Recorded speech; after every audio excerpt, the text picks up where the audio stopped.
The laugh was too loud, sharp enough to slice through the orchestra's polished strings. Heads turned. Crystal glasses stilled midair. I knew before she spoke that the sound belonged to Samantha. "Can you believe this is David's mother?" she said, her smile practiced and bright as chandelier light.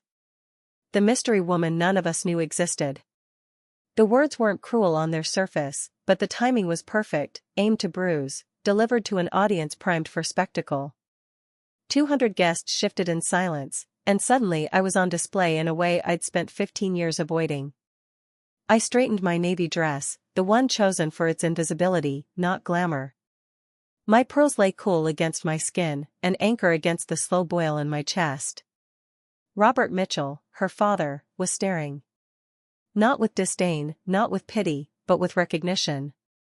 His jaw slackened, and in that single instant I felt the trapdoor creak open beneath us. "Margaret Thompson," he murmured, barely above a whisper. But even whispers can travel far when a room is listening. The flute in his hand wavered. I could see the moment the memory sharpened for him, the boardroom table, the signatures, the silent woman in the corner flanked by lawyers. He hadn't looked at me then, not really. Few men like Robert ever did. Now his daughter's attempt at humiliation had pulled back the curtain. The room seemed to tilt, the chandeliers burning hotter, closer. Samantha's triumphant expression faltered as her father's gaze stayed locked on mine.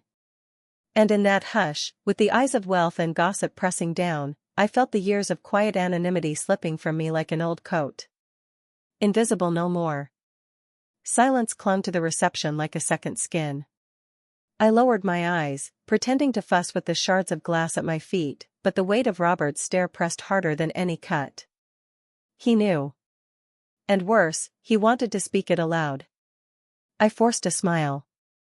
"Clumsy of me," I said, my voice steady though my hands trembled. "Forgive the mess." The orchestra picked up again, but the music no longer mattered. My son, David, was laughing somewhere on the dance floor, unaware that his wife's little jab had cracked open a secret I had kept sealed tighter than a vault. For 15 years, invisibility had been my armor. A modest apartment, a reliable car, holidays spent in quiet comfort. Widowed at 40, I'd let the world believe I was coasting on Tom's pension. It was easier that way, for me, and for David. Especially for David. Because the truth was dangerous. The truth could warp love, corrode trust, and turn family into hunters. Across the ballroom, Samantha's mother leaned close to whisper, her diamond cuff flashing like a signal flare. Patricia Mitchell had the instincts of a social predator. She sensed blood in the water. Robert's lips parted, as though he might announce me to the room. My chest tightened. In one breath, everything could change: David's new marriage, my carefully guarded anonymity, the fortune I'd built brick by brick in the shadows of grief. I caught Robert's eye, a silent plea and a warning all at once. "Not here. Not tonight." His expression shifted, recognition giving way to calculation. And just like that, the wedding became something else entirely, a chessboard, every smile a move, every silence a strategy. And I was already in play. I slipped away before the cake was cut. Let them chatter, let them speculate. My absence would only feed the gossip, but staying would have been worse. By dawn, the whispers had reached my son. He stormed into my apartment, still in his crumpled tuxedo shirt, eyes rimmed red. He looked less like a groom and more like a child again, lost, frightened, demanding truth. "Mom," he said, pacing the length of my living room, "why did Robert Mitchell pull me aside last night asking about patents, investments, shell companies? Why was he talking about you like you were some kind of mogul?" His voice cracked on the word. I set my coffee cup down carefully. Steam curled upward, delicate and temporary, unlike the weight pressing between us. I'd always known this moment would come. I just hadn't expected it to be delivered by my new daughter-in-law's venom. "David," I began, but he cut me off. "Don't lie to me. Not after all these years."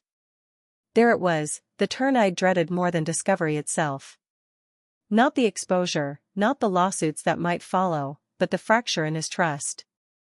I had hidden everything for his protection, to let him build a life on his own merit, untainted by shadows of money. Now that same silence branded me a liar in his eyes. Before I could gather words, my phone buzzed. A text lit the screen. "Margaret, we should meet for lunch today. There are things David and I would like to discuss. Samantha." The timing was surgical. I looked up to find David's gaze fixed on me, betrayal burning through the exhaustion. "She knows, doesn't she? She knows more than you've ever told me. Invisible no more." The reckoning had arrived. The restaurant Samantha chose was all glass and chrome, the kind of place where waiters hover like stagehands and the wine list is meant to intimidate. She was already seated when David and I arrived, her posture perfect, a portfolio of papers resting like a prop on the table. "Margaret," she said, her smile polished but brittle. "Thank you for coming. I think it's time we talked openly, family to family." David shifted uncomfortably beside me, torn between loyalty and suspicion.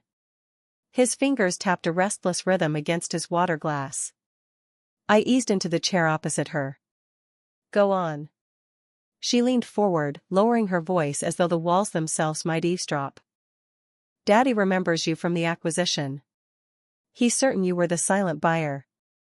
That means you didn't just attend those meetings, you controlled them.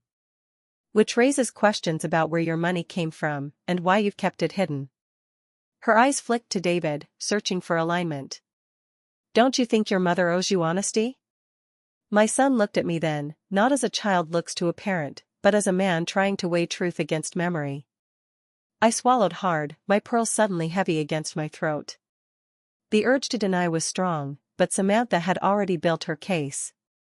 If I lied now, I'd lose David completely. "Your father's invention," I said at last. "The patent sold for millions.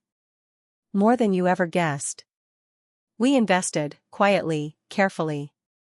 By the time he died, it wasn't millions anymore." "How much?" David asked, his voice barely a whisper. I held his gaze. "Enough to buy Mitchell Holdings outright." The color drained from his face. Samantha's, by contrast, bloomed with triumph. And in that dim, expensive light, I knew, the battle for my family had just begun. The conference room smelled of polished wood and tension. Samantha had come armed, her lawyer at her side, her parents behind her like royalty on trial.